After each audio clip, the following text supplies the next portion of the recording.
everybody, welcome back to Pour More Art, and today I am decorating some new notebook covers that I got, and I'm going to do the brush stroke design on them. So let's talk about the paints that I'm going to use today. So I'm using a few different brands that I got from Michael's and Walmart. I am trying to stick with more of a neon color theme, but as I go along it doesn't always stick to that, but these are the main colors that I'm using today. I also do grab eventually another shade of yellow, and then I'm going to use some white as well.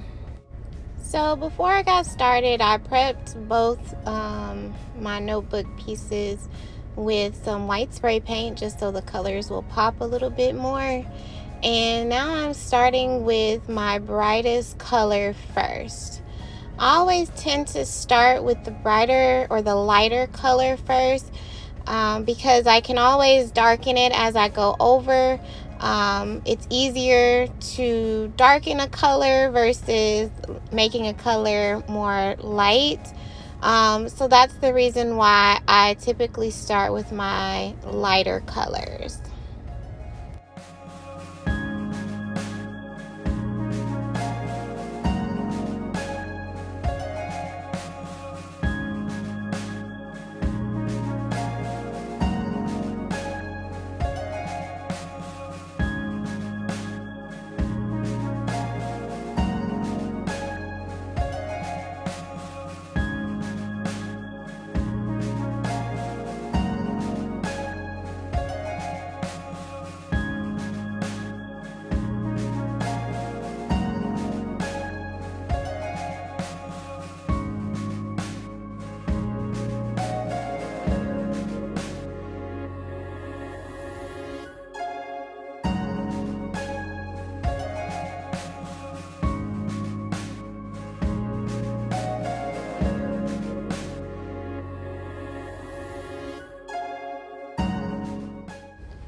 So now I'm starting to move into some of my darker colors. I really love complementary colors, and what that means is that whenever you look at the color wheel and the colors that are opposite of each other are considered complementary colors. So when they're next to each other, they're really going to pop or stand out. So in this case, I have like this fuchsia purple color running up against my yellow. This purple and yellow are complementary, so anytime you use those colors next to each other, it's really gonna pop. So I'm just going in, making my brushstroke designs. No rhyme or reason, just kind of blending here and there as I go. I'm dipping my brush. I'm trying to stick at one color at a time, because another thing with the complementary colors, when you mix them together, you're always going to get brown. And brown is not what I want. So I have to kind of go one color at a time, kind of letting one dry and then move on to another. And then throughout the video, you'll see me start to add a little bit of white to kind of break up the blending, or kind of help separate it a little bit so I don't get this muddy brown color.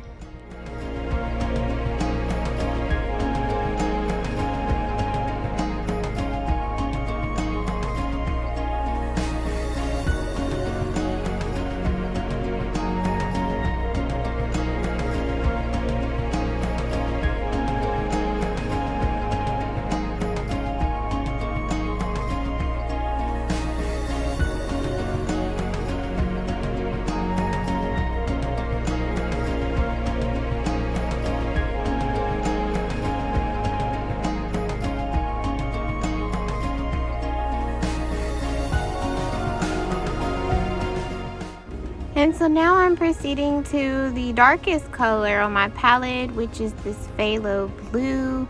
I really love the contrast the phthalo blue adds, especially against the orange, because on the color wheel, blue and orange are complementary colors, so that's why you see it kind of pop the way that it does when they are next to each other. So at this point, I'm not gonna add a whole lot of blue. I'm kind of just accenting what I already have, and then I'm gonna touch it up with a few pieces of white, and then I'll just kind of finish it off by blending as much as I can, because I don't want the separation to be really drastic, but I'm also avoiding getting like green or like these browns because I have so many complementary colors on here.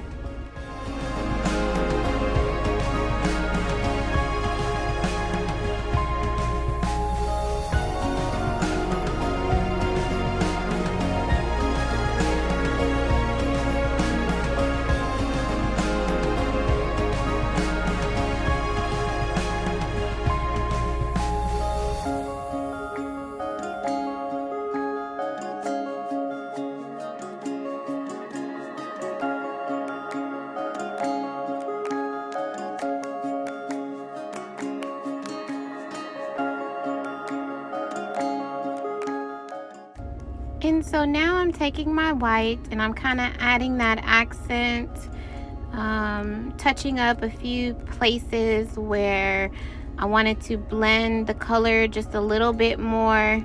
I appreciate the white because it helps me keep the separation without like mixing the two colors, because as I said before, you don't want to get brown unless brown is what you want, but I want to be careful not to get brown or green, because it'll just be too much. So that's why I like going in with the white, because again it helps me overall blend the color.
So now that I'm pretty much satisfied with how it looks, I'm gonna go in with this patina bronze accent color, and I'm just going to randomly place a few spots of this brass color. I think it's like brass or bronze, just to kind of give it that extra little touch.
So here's how it's looking so far. I really love how it's turning out. So I'm gonna let this dry overnight, and I'm gonna come back and put a first coat of resin on it.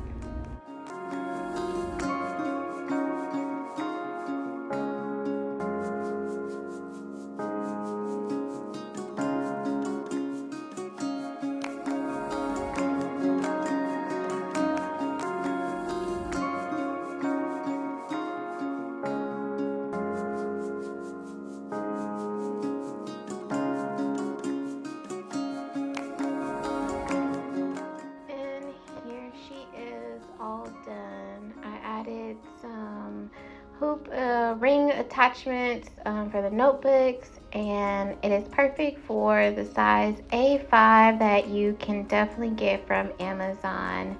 Thanks for watching.